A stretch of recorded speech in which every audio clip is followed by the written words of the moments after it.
Fire Service Data and Tech Talk. Hey everybody, it's Eddie Buchanan with this edition of the Fire Service Data and Tech Talk on fire engineering, coming through you from all the social media outlets on the fire engineering family. And we're kicking off 2025 with a bang. It's been a very busy month this past January. And before I get into that, we're going to have some really timely guests on the show today to talk about wildfire and mitigation and things we should all be doing to get ourselves ready for that. But before that, I do want to mention, make sure you're straight for FDIC 2025.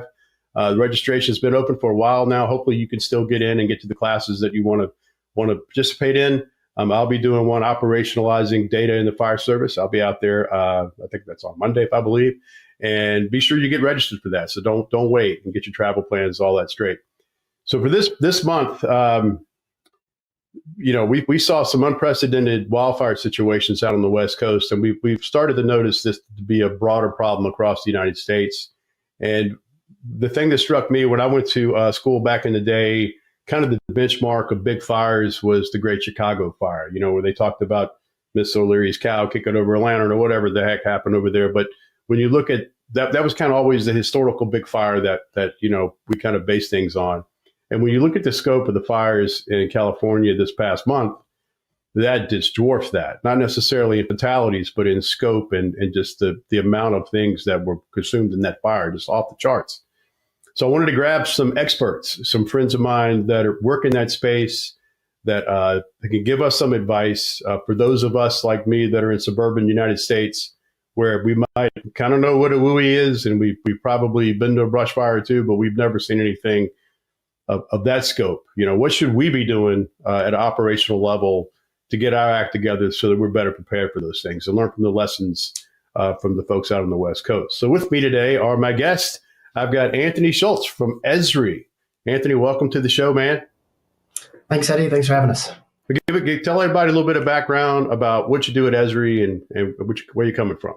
Yeah, so my role at ESRI, I'm the director of Wildland Fire, which just means I get to do all things Wildland Fire and Geospatial, which is pretty nice. And my background's heavy in Wildland Fire management and operations.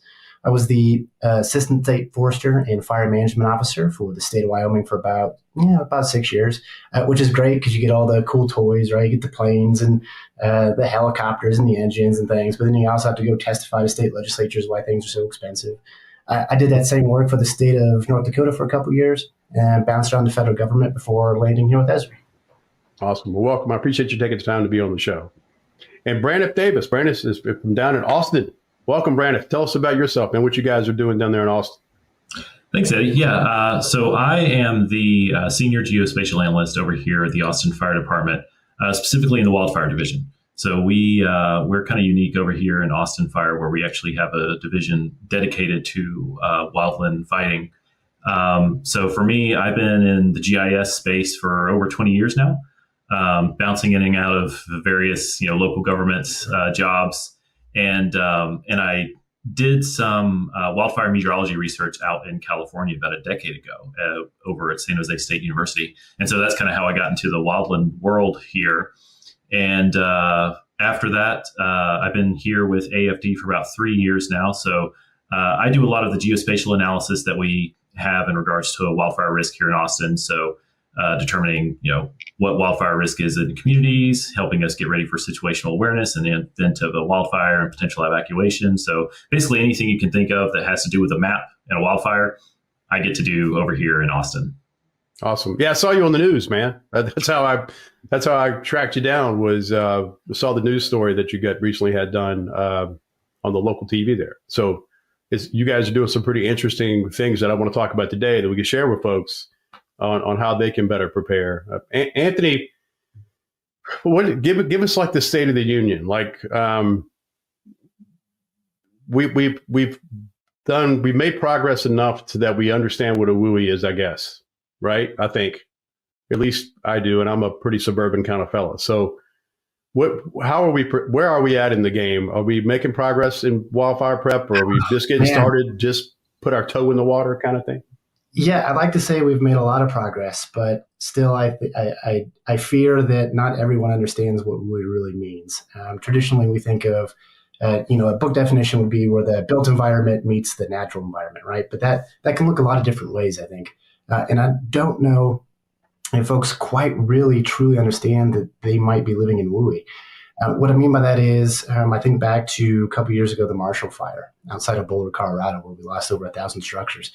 I would wager that prior to that fire, had you asked any one of those homeowners whether they lived in the WUI, foothills, Boulder, Colorado, that kind of area, they would have told you no, right? This wasn't a heavy forested area. They had a lot of rolling hills, a lot of grasslands, right, butting right up against those neighborhoods. But I would wager most people weren't thinking of themselves as living in WUI. So the United States Fire Administration has done quite a bit of good work here. They've got some new WUI Explorer tools out. And you might be surprised. I'd encourage folks to go take a look, only because there's a lot more of the United States classified as WUI than I think folks actually realize. And you look at what's occurring in LA right now, and with the Palisades fire, not a heavily forested area, right? And in fact, that fire started in kind of suburbia. Me as a fire professional looking at that, I cringe when I drive by, some of those areas, just knowing the risk that exists. But I don't think everyday homeowners truly realize what WUI means and the risk that they take on by living in that area. Well, it's not just the woods on fire. It's more of a conflagration kind of thing. The building proximity of buildings and fuel so close to each other. Heck, in Virginia, I'm looking out. I can throw a rock pretty quick and hit the house next to me. It's just a source of getting things started, I guess, is part of what that WUI means now. Yeah, housing density is definitely part of that conversation. I don't know if we've actually cracked the code on that one either. There's not a really good model on structure to structure spread modeling, right? We've got all these different models that can tell you where a fire is going to go when it's in vegetation, but when it becomes independent of that vegetation, there's not a really good model to tell us or firefighters in general where that thing's going to move, or let the likelihood rather that it's going to become independent of that vegetation just move from structure to structure. So we're kind of still waiting, I guess, for the science to catch up on that. But it's kind of a catch-22. If you lower housing density, there's a good chance you're going to expand the building footprint into the WUI. So I don't know quite the answer there either. It's a tough, what we call a wicked problem. Right. Yeah.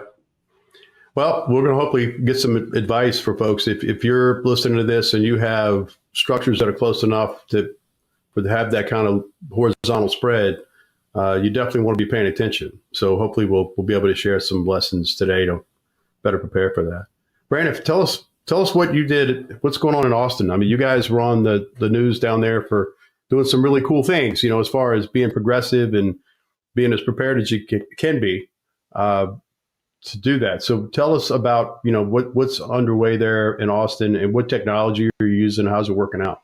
Yeah.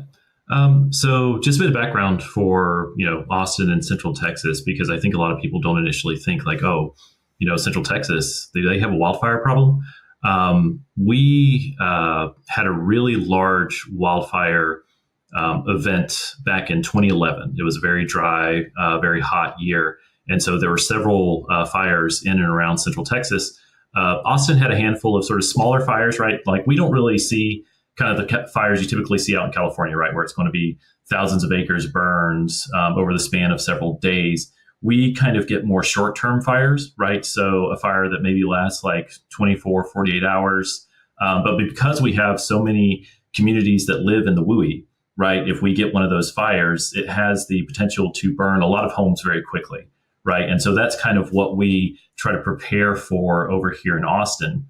And so with the fires and the conditions out in California occurring right now, a lot of people, it's piqued a lot of people's interest here. Like they sort of know vaguely, it's kind of like Anthony was saying before, right? They kind of know that there's an issue of some kind, but they don't quite know the terminology. They don't quite know how to ask what it is. And so what we've been trying to do is really get out there in terms of the sort of awareness when it comes to wildfire, letting folks know, if they are in a wildfire prone area.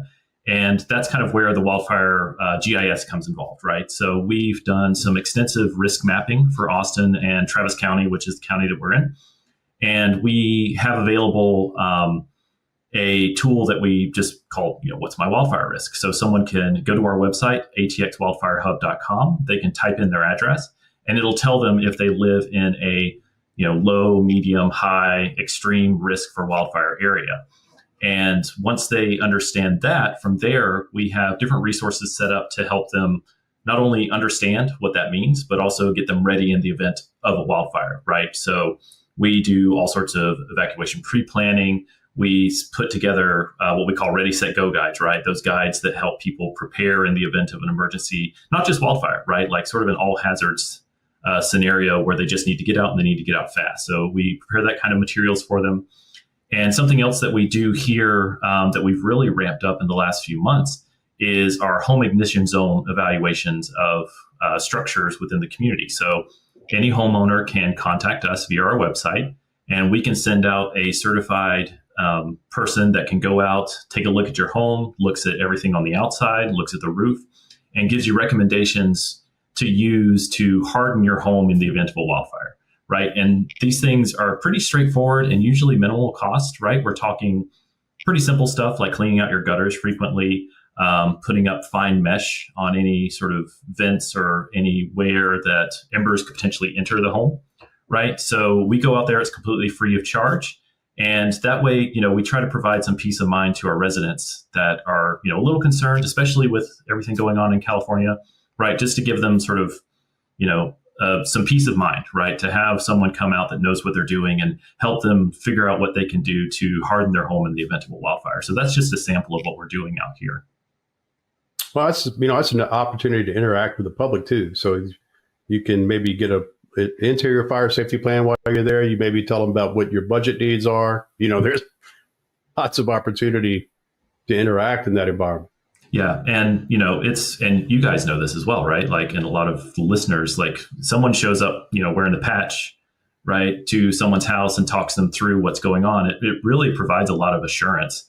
And, we work with our prevention office as well to talk about things like, well, while we're here, how about we check out your smoke detectors, right? How about we, check the list of other things that could potentially be a hazard. And so, that way we stay visible, we stay engaged with our public, and they know that we're doing what we can to help, right? Like I will say, because of California, right, we've gotten, I think last year we just sort of escalated our home ignition zone, which are actually, we call it structure ignition zone program now, excuse me.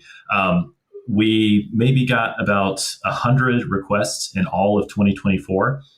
So far in January, we are beyond that. I think we're up to like 110 requests just in January alone. So, and part of that is because we've been trying to get that program out there, right? By doing podcasts, by doing television, right? Because ultimately, of course, we want the public to be aware of what we're doing, but we also want them to be aware of the programs we provide, right? To help make them safer. What training should, if we were going to send, do I just send a structural guy out, or are there particular classes they should have for such a thing? So yeah, there's just a really straightforward 4-hour course that you can go through. We've had civilians actually go through it as well. It walks you through sort of the process of, taking a look at a house, looking to see what may or may not need to be looked at. We sit in a classroom, do that. And then at the end of the class, we all go out and we take a look at an example home. Everybody gets the chance to sort of, like test it out, right? Like do a request. And then we also have them do like a couple of, tag-alongs with people that have done it for a while, right? So it's really doesn't take that much to get someone trained up on how to do these evaluations. And we have some structure folks specifically that work in the wildfire division here that can do them, but it really is a mix of our civilian staff.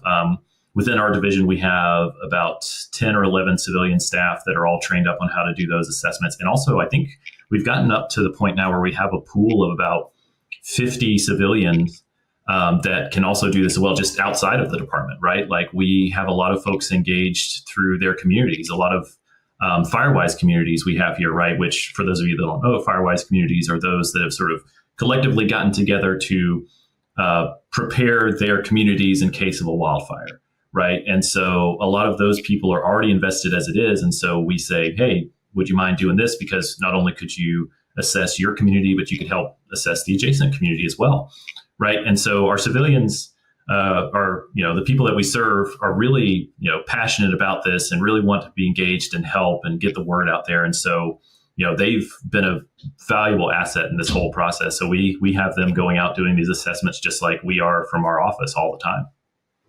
This reminds me of the old Fire Corps program used to be around years ago, where you could enlist citizens to do meaningful work like that. That's awesome. Anthony, is there any training that you would recommend from a national level? Like, are there particular resources we should be tracking down? Yeah, on the wildland side, we follow NWCG rather closely. And for that, I'd say S215. So if you've got any kind of listeners out there looking to do a little bit more of a deep dive specifically on fire operations in the WUI, S215 is a good landing spot for that.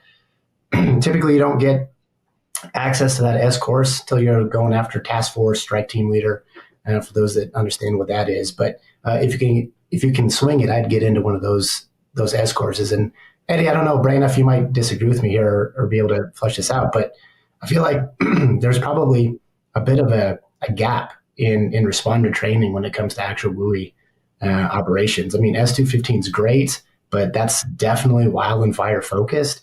There's not a whole lot of structured training that tells people or firefighters how to deal with these kind of issues. And honestly, I mean, we kind of revert to it being a life safety or rescue operation at this point, right? The training's not there. The operations aren't caught up. And when you see what happened in Los Angeles unfold, it's almost a rescue operation at that point, right? There's no firefighting going on. I don't know, Braniff, do you have?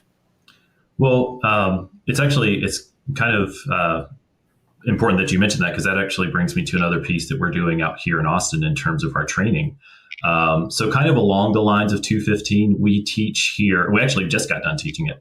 The International Association of Firefighters has their responding to the interface training. That is the training where we essentially, I won't say crash courses because it's a very, rigorous class where we trained all of our structure firefighters on how to respond to a WUI fire, right? So we finished the training up just a few months ago. Actually, it took about a couple of years to get the entire fire department, essentially all 1,200 odd structure firefighters have now gone through response to the interface training.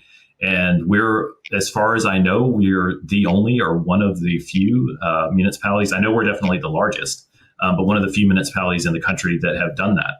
And, we're not, don't get me wrong, right? We're not out there teaching, structure firefighters how to, go out and, do a hand line or anything like that, right? Like, we're not teaching them to, be a smoke jumper or anything like that, right? What we're doing is we're just getting them comfortable with the terminology and all of the sort of stuff that's involved with wildfire fighting, but also talking to them with it in terms of what they understand, right? When it comes to the structural firefighting roles. And, the classes that we have are taught by, usually, our captains or lieutenants that were probably structure firefighters first and then got into the wildfire realm. But anyway, so we do that training. It's really comprehensive, right? Like, we show them how to use their engines, their ladders, their apparatus that they typically would use for a structure firefight or for structural firefighting, and to use those to effectively fight a wildland urban interface fire, right? So it's one of our sort of feathers in our cap, I'd say, here in Austin. It's something that we like talking about because, again, it goes to what I was saying before, right? Of making our community aware of what we are actively doing to prepare in the event of a wildfire over here. So like I said, it's kind of similar to 215. I think there's probably a lot of the same threads there, but yeah, that training is also, to speak to the receptiveness that structure firefighters have had to it. Like, we've had nothing but positive reviews, feedback on that class because, to a person, the structural firefighters also understand, right? And especially now that we're seeing what's happening out in California, they see the value in what we're doing. And we sent a strike team from Austin out to California last week, and they've been reporting back to us a lot of the that they've been able to sort of on the fly show some of the tactics that they learned from response to the interface training to some of the other firefighters out there and seeing the value in it. So I think that speaks to the ability of training like this, of 215, of RTI training, to be able to really help get structural firefighters more aware and more prepared in the event of a wildfire in their area. It's important, I think, to get off on the right foot. Like I can totally see a structural firefighter, me included, when you recognizing that you're responding to a potential conflagration, that happens to be in the interface. If you try to fight that as a single structure fire that's getting away from you, you're going to get your butt handed to you pretty quick. I think being able to recognize that this is bigger than a single structure. This is a different strategy. There might be buildings that we just don't fight them because we have to be more strategic in how we try to corral this thing, right? I mean, is that part of the training that you're talking about? Is that kind of mindset in there? Yeah, definitely. Right. Like I think and I can't speak to like sort of the mentality of a structure firefighter, right? Because, I'm a computer nerd. I just took 130, 190 because I got into the wildfire realm. And that's all I really know in terms of wildfire fighting or firefighting at all. But I will say, I think there's always that sort of motivation, that inclination, if you're a structure firefighter, to just go all in, right, and try to like tackle the issue in front of you, the house on fire in front of you, right? And, sometimes you kind of have to step back and think strategically, right?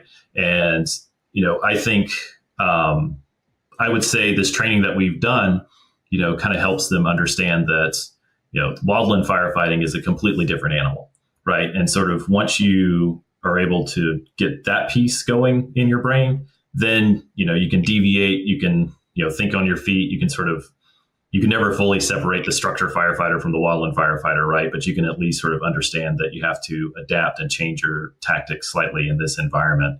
And so for the most part, and we've seen some instances, knock on wood, Austin has been pretty quiet in terms of wildfire activity in the last few years when we started doing this training. But when we have had events, right, we've had firefighters report back to us like this training was essential for us to be able to knock these things down quickly. And so that's another piece too, right, is after you put the training into practice a couple times and see the value in it, then sold, right? And so that's kind of where we're at now with that training here. So Anthony, where should firefighters go? If I'm on a treadmill listening to this, I'm going to make a note real quick. What resources, what websites do I go to access this type of stuff? Yeah, I'd start with NWCG, right? What is that? NWCT.gov? NWCG.gov, yeah. Okay. And Eddie, I can give you the link here that I don't know if you can attach it for listening. I can see if we get them in the show notes, yeah. Yeah, and Perfect. I'll get you those links and we can put them in the show notes just so that folks don't have to try to write while they're on the phone. But NWCG is going to be a pretty good landing spot for a lot of folks looking to do a little bit more research about trainings that are applicable. NFPA's got some really good defensible space guidelines out. International Association of Fire Chiefs is a good landing spot. So there are resources out there, and a lot of the normal big organizations that you think of when you think fire training in general are going to be really decent landing spots to start that training program where folks learning on their own a little bit more. Right. And Braniff, you said that was an IAF class that you guys are using? So for the response to the interface training, that's derived from the IAFF response to the interface training that they have. And then I was also going to mention, Anthony mentioned NFPA, and they're the ones that do the home ignition zone, structure ignition zone training that I was talking about before as well. So I would say that's a call to action. If whatever fire department you might be in, it might be good to go. It's January. You probably just launched your plan for the year there, training chief, but you might want to amend it, to make sure this information is captured and quick. Like this seems like to be something that you want to try to do in a hurry, get it going. Now, Braniff, you mentioned what technology specifically are you using? I mean, obviously, I think ESRI is kind of the backbone of this. But how are you? Tell us nerds what you're doing to make all that work. Yeah. So luckily here in the city of Austin, we are an ESRI enterprise. city, right? So we have most of the bells and whistles that come along with working with ESRI available to us, and we've really tried to use those to the fullest extent that we can. And so we are a fire department that has built a lot of applications, a lot of data collection around field maps, right? And so so even in the very beginning, right, like one of the first field maps apps that we put out there was hydrant inspections. So every station would go and ride their territories every year and inspect their hydrants and fill out forms that we had on field maps. And so we've been doing that for years now. But one of the key things that we've started doing recently is we have built an in-house ESRI-based situational awareness platform specifically for the Wildfire Division. We started building it in May of last year, and it's gotten a lot of traction within our city manager's office, city mayor, and our fire chiefs have all sort of recognized the value of this. And so what the tool essentially does is it gives us a single pane of glass look at, everything that might be going on, everybody that might be at in this case, let's say wildfire, right? So if we have a wildfire go off here in Austin, I can immediately see where that call is located, where the initial call comes in from dispatch. I can see all of my apparatus drive towards that wildfire. So all of the engines, all of the ladders, brush trucks, etc. I can see their location in relation to the fire. I can also see, because we have the firefighters out on their devices with field maps on, with location tracking turned on. So I can also see their locations as well.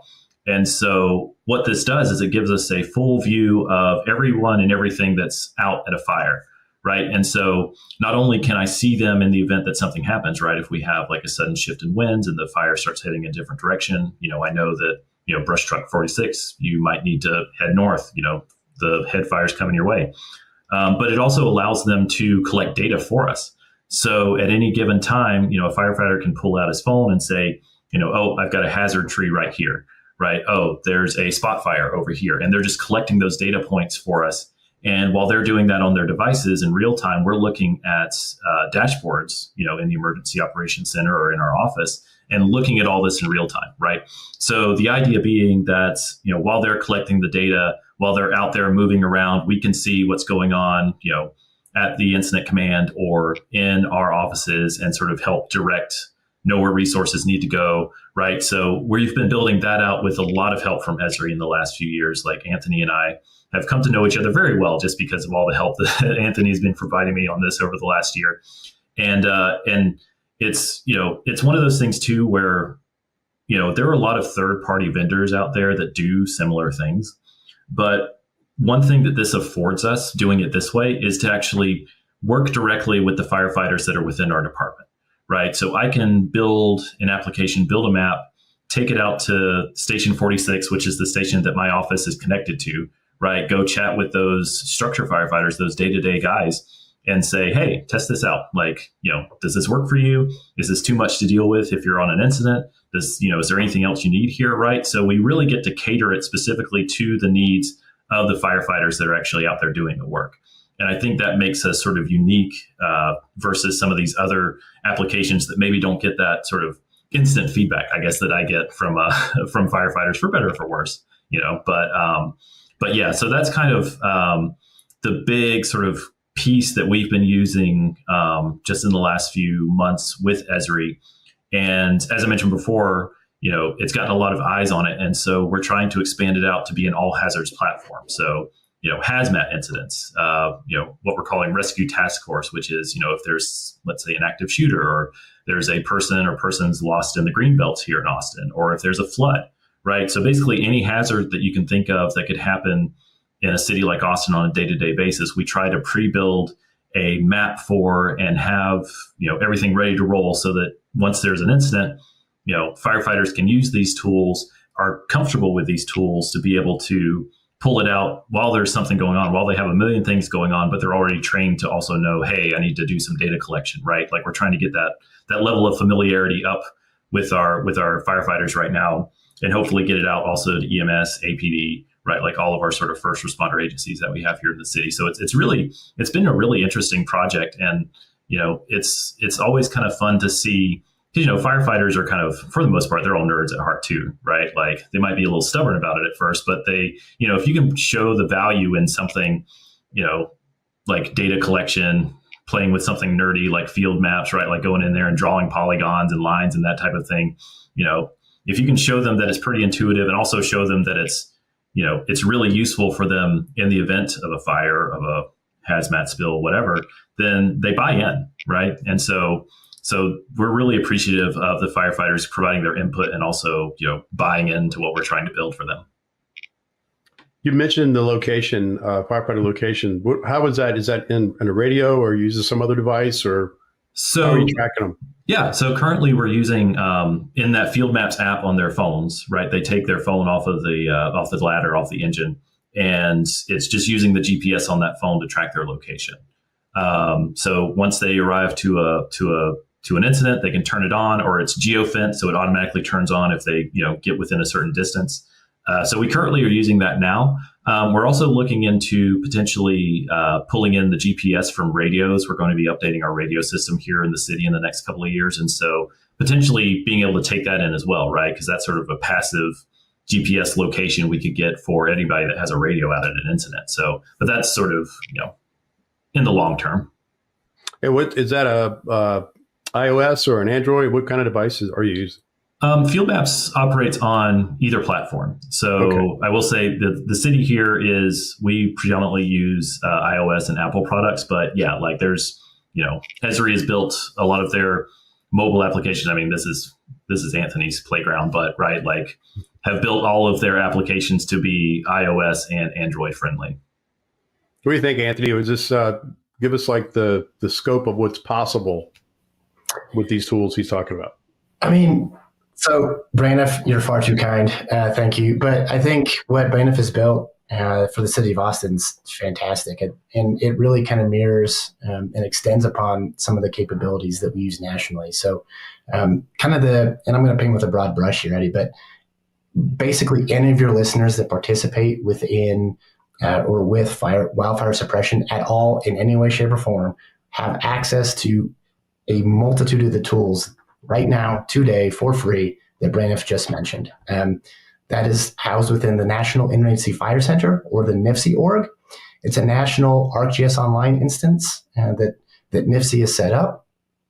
All you do is apply for a license on that homepage, and from there, you're off and running.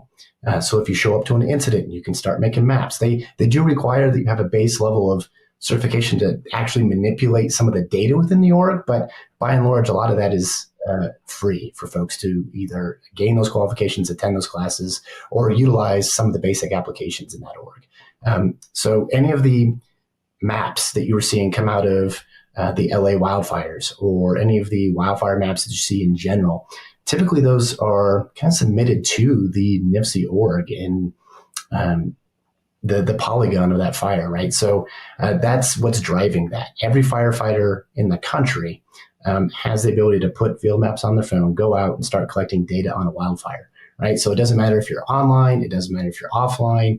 As you collect that data, it gets stored on your phone, right? If you're offline, nothing happens with it, right? Until maybe you stop at the gas station to get gas, a snack, whatever it is, it hits Wi-Fi or cell service, it'll sync to what's called a web map, right? So that common incident operating picture that we're looking at creating, it uploads all of that data that you collected to that single web map or about that incident. And it allows everyone to see it, right? So every firefighter knows what's happening on the other side of the fire, what data's been collected. And folks back at Incident Command Post are able to take a look at all that data and kind of see what's going on, right? So it's kind of a neat tool. It's a neat implementation. We've got, ESRI-wide, we're pretty big, but that is the largest ArcGIS Online org that we maintain as a company, maybe outside some DoD applications. But yeah, by far and away, I think at the start of the year, there was roughly 23,000 people in that sucker, and there's projected to be over 32,000 here in the next couple of years. And most of those are mobile first, right? So that's firefighters on the ground logging in to collect data and populate the maps that news media are using, that PIOs are using to brief the public, and that folks like Braniff are utilizing to really drive the authoritative maps and data that gets pushed into fire reporting. So make sure I understand it. I don't have my community does not have to have necessarily any particular license for anything. If I'm a municipal fire department, I can get access to that platform. Yes. That's huge. Yeah. That's huge. Yeah. I don't think people know that. I agree. Right. So if you are participating in wildland fire suppression, NIFC wants you to sign up, right? Because it's about creating the common operating picture. They want to know where fires are occurring, what data is being collected, what kind of suppression operations are you guys engaging in, right? This all helps the national effort. So how many resources do we need staffed nationally? Well, we don't know that if we don't know what the fire footprint across the U.S. looks like, right? So as long as you're participating in wildland fire suppression, you qualify for a license to that org. That being said, that's all it's for, right? So if your public works department wants to go map some utilities because they have some other road or right-of-way project going on, it's not meant for that. And that falls outside the scope of use. But for wildfire suppression and that specific purpose, everyone qualifies for a license. You get field maps, Survey 1, 2, 3, the capabilities of ArcGIS Online, kind of for you and your department. That's massive. That's like huge news. I did not know that. So, I feel like that's something we need to really focus on, getting the word out to the fire departments out there that this resource is just sitting here. And I think it kind of facilitates a great, you got to think about it. How do you go from Engine 8 being the first due on scene of this thing to getting to a national wildland response? Yep. There's a whole lot that has to happen. And I think starting on the right foot goes a long way to have that in place ahead of time, so you're not behind the curve trying to learn it. Yeah, here's a question. What would you say if I told you there was a national structure triage data set for every structure that an incident management team has been on? Oh, wow. Where's that? That exists. Where's that? Where's my iPad? Yeah, it exists in the NIFC org. It's fantastic, right? What if I told you had access to a DoD capability called FireGuard that was going to be giving you live fire perimeter updates for roughly every fire across the country? We miss a couple, right? But on 15-minute intervals, it would update that fire spread and perimeter location. That's available for fire departments right now across the country. Just sign up for a license. Wow. So we'll have to make sure this will be an important. If you're listening to this, please share the thing so that it gets out on socials and people can understand this. And like I said, we'll make sure the show notes I'll hit you up, Anthony, for all that. We'll put a string of links in the show notes so that people can get out and start using these things. We learned when we talked after the hurricanes in North Carolina, we had a conversation on this show about the ESRI response and kind of similar resources. They have some things as well that you can get access to in advance, and you don't want to be trying to figure it out day of show. That's not a good way to operate. That's massive. Now, I'm curious, Braniff, as you guys are out doing the surveys, the home surveys and that types of things, it reminded me of the community risk reduction solution that I know ESRI has. Are those things tied together at all, or are they living separately? Like when you do a home, I'm out to kind of visit with the home, and I'm going to check their smoke alarms, and I'm going to do these other assessments. Does that data live some kind of? Are they connected? So that's we're actually in the process of working on getting those connected. So unfortunately, I'll say hopefully soon, we're going to have a digitized version of our home assessments.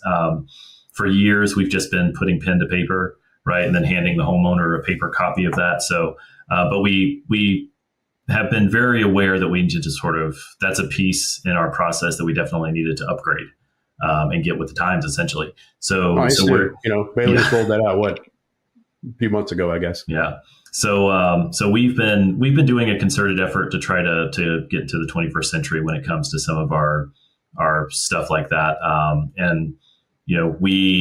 There was a period of time where there weren't too many civilian staff working in our department. We've gone from like 2 to like 12 in the last year. And so as we've done that, right, like everything is increased in terms of the requests that we get for these home assessments. And so we sort of pretty quickly realized, right, like we need to move off of the sort of old way of doing things and get into the new way. And so we're actively working on that now, right? Which, any sort of geospatial information we can collect in regards to stuff like this is really valuable, right? Like if I can know, or, if an incident commander can know, oh, we've got a fire over here that's burning through this neighborhood, but I also know that there are 50%, and I know exactly which ones, 50% of those homes in that neighborhood have had a structural ignition zone evaluation, right? So those homeowners, have hopefully hardened their homes. So maybe that helps us get a sense of which homes need to be prioritized in the event of,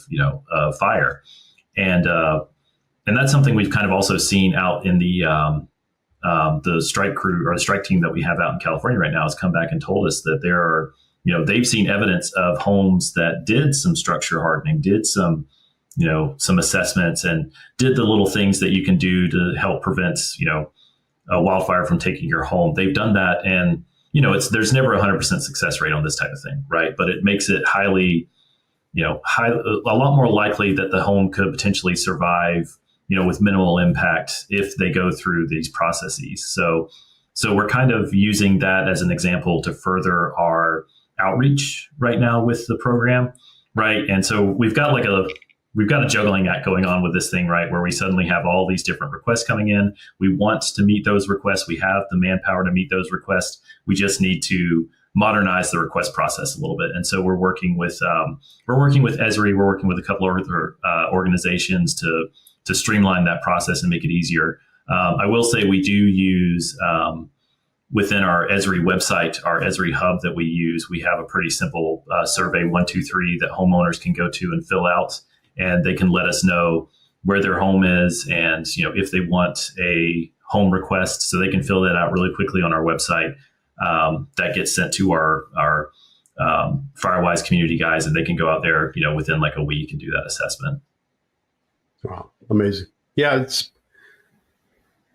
We've come a long way with the technology. We still got a long way to go as far as getting broad adoption, getting everybody up to speed. I think a lot of folks that probably listen to this show, they just didn't know, it's like, we just didn't know that resource was there. So we know now. We'll start to figure that out. If you were to, I'll pose this question to both of you, and we can work it out as a group to think of if I was to tell any fire department listening that what are the three most important things I should do tomorrow to better position my community for a wildfire type response. What do you think the top three are? Mitigation, community awareness, and mitigation. I say that kind of flip, Eddie, but mitigation, I mean, it truly is in the wildfire sense. What's the old adage? It's an ounce of prevention equals a pound of cure. I think an ounce of mitigation or prevention in this case equals about 10 pounds of cure, meaning the more you can do as a community or a fire department to reduce your risk profile within a community and across the landscape adjacent to that community, the better off you're going to be when smoke is in the air. What I mean by that is pursue building codes, go out for grants that allow for homeowners to conduct defensible space treatments, go out for grants that might let you treat fuel on the adjacent landscapes, right? You're looking to lower the risk profile of that community before fire even starts. Because as we mentioned earlier, once a fire starts and it turns into that urban conflagration, there is no great operational response that we have. Short of bulldozing a block to stop that fire, you're not going to do much, right? It's just not realistic. So your best bet against hardening, against that kind of disaster is to get out in front of it, make sure that the community is aware of where they live, the actions that they can take, and do all of this in plain language, right? We use a lot of jargon. Even ready, set, go can be confusing to folks. We look at it as a pretty easy turn of phrase to get folks ready to evacuate, but that's not what it is in some cases. And if a fire department's not doing their work in the public education realm, we can really encounter some difficulties when it is time to pull the trigger for evacuations on some of these events. Well, I like that you kind of define mitigation. We hear that term all the time. You know, we in our circles and around the data and the leadership circles, we hear about mitigation. In the firehouse, it's not necessarily a term you hear a lot. You know, and I think it's important, like you said, actually taking action. The way I would translate that to truck company speak would be that if that place in your community that you've talked about, when that house goes off, it's going to spread to that house and that house and that house. And we're going to burn this whole block when this thing ever does go. When we say mitigation, we're saying go do something about that now before it happens, right? Go talk to that homeowner. Go talk about how this ignition might occur. Is it a WUI environment? Is it something else? Like I've got a place in my neighborhood. The guy, he's basically started a machine shop in his garage, and he's the house on the lower end of a hill going up by a lake. And I'm like, well, that's where the fire will start, and we'll stop it up 2 blocks up that way someplace. You know, I mean, you can see these places in your community when you ride around. When we say mitigation, we mean go do something about it. You know, you know where those places are. So whether it be, the grant funding, I think is important.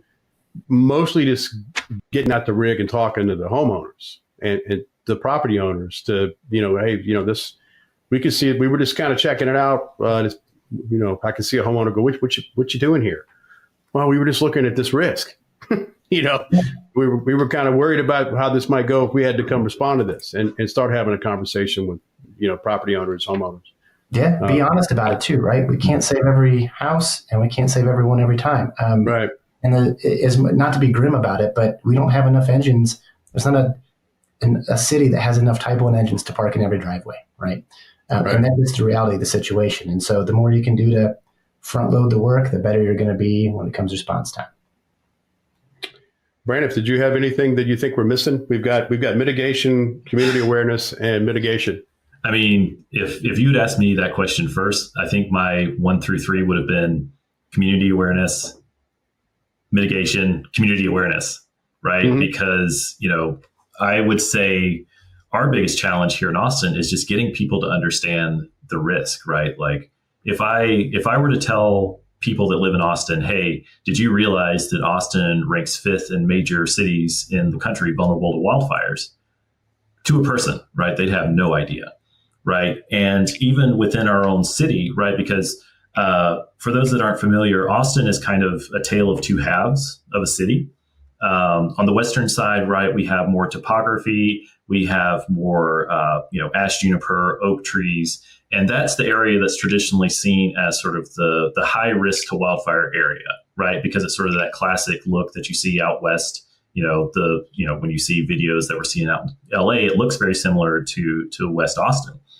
But what a lot of people don't realize is that in East Austin, right, we have a lot more grasslands, and they aren't aware of the risk that poses, right? And so, if we get a grass fire in East Austin, it'll go in and out in a flash, right? Like it might only last a couple of hours, but it'll burn through a lot of land, and it'll potentially take a lot of homes with it if we aren't able to get in front of it.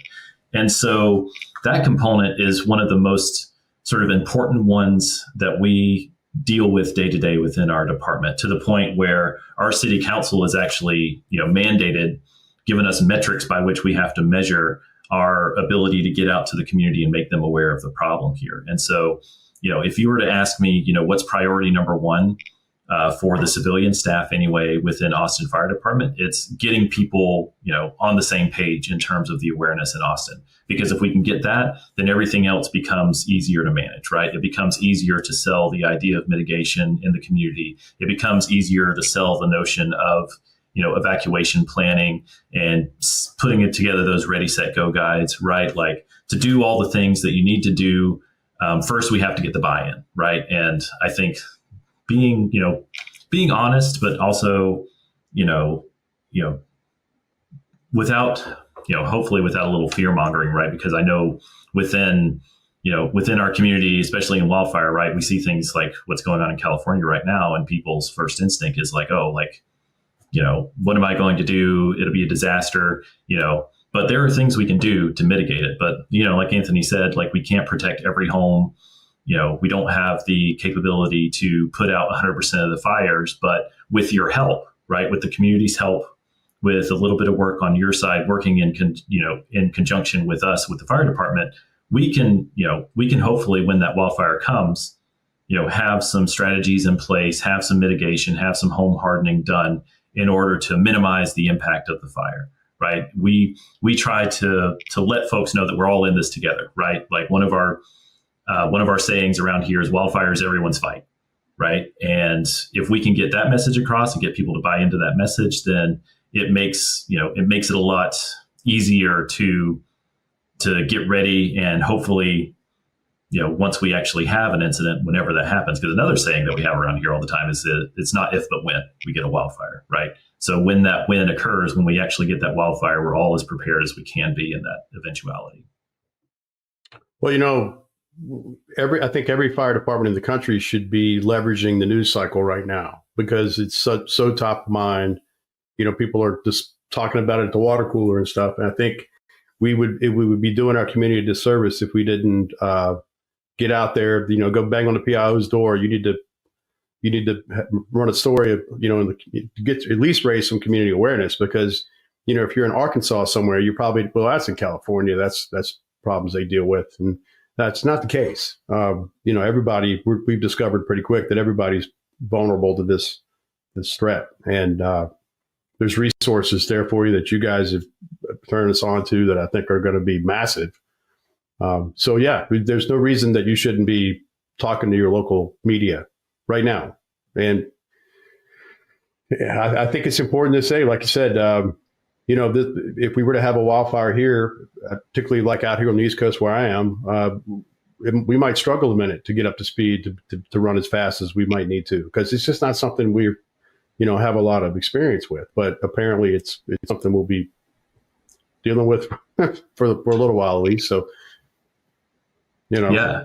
I mean, I would say, here in Austin, we're 14 years removed now at this point from the 2011 Bastrop fire, those fires that we had here in Austin, and we're still a work in progress here, right? Like, so the sooner a community and agency can understand, however initially minimal you might think that wildfire risk is in your community, understanding that there is a risk there, and go ahead and start doing what you can do to prepare yourself in the event that something does happen. All right. Any last thoughts? Anything you want to, you think that we haven't covered that we think the audience should know about related to wildfire and preparation? Mitigation. Go sign up for a NIFSI org account. Yes. Yeah, we'll get that stuff in the show notes. Be sure that that's there so you can find it. I think like I said, every fire department needs to go do that like right now. So that's a huge takeaway. Well, guys, I appreciate y'all taking the time. Anthony, I know you're all over the place with this wildland response across the country. So I appreciate you taking the time to be with us today, man. I appreciate you. Yeah, thanks for having me. I appreciate it. And Braniff, I really admire the work you guys are doing down there, man. I appreciate you being on the show. Actually, my day job at Deccan, we do a lot of work in that area with Austin and throughout the county. So you guys are, it's exciting. We're excited to see you in a leadership role yet again when it comes to data and technology. They're doing great work. So hats off to all the men and women down there at Austin Fire. Yeah, thank you so much. We really appreciate you giving us this chance. And, anytime we can talk about wildfire, we take that opportunity. So thank you so much. All right. Absolutely. Well, that's a wrap for this month's edition of the Fire Service Data and Tech Talk on Fire Engineering through all the social media outlets. You can find me. I'm always looking for topics and things to talk about on the show. Or if you have any questions, you can always reach out. You can find us on Facebook. We have a Facebook page, Fire Service Data and Tech Talk podcast on there. On the Twitters, on the X now, I guess we call it, the handle is Data and Tech Talk. At Data Tech Talk is the handle for Twitter. And you can always find me directly on LinkedIn if you just want to shoot me a message there. So I appreciate everybody listening this month. Have a great month and be safe. We'll talk soon. Fire Service Data and Tech Talk.